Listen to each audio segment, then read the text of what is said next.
guys sa Water World, Hong Kong. Siyempre, kada summer lang yan kasi ano, hindi pwede sa winter. Yan yung tinatawag na wave pool.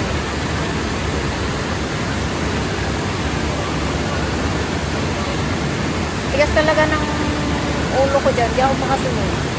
Kasi kinakabahan ako eh. Dapat huwag itaas ang paa. Tapos yung siko dapat naka-press doon.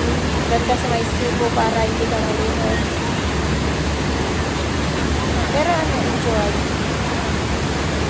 Pero sa second time siguro okay na ako. Siyempre, first time. Ginawanan pa ako ng video sa akin.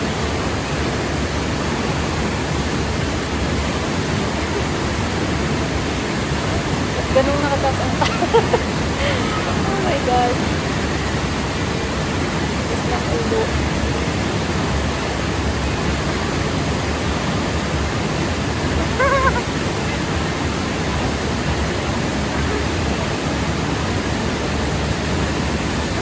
Try nyo dyan guys, ang saya. Mga ano yan? 300 plus mag-book kayo online 200 plus. Kaya naman si baby girl, hindi pa siya nakakasunod.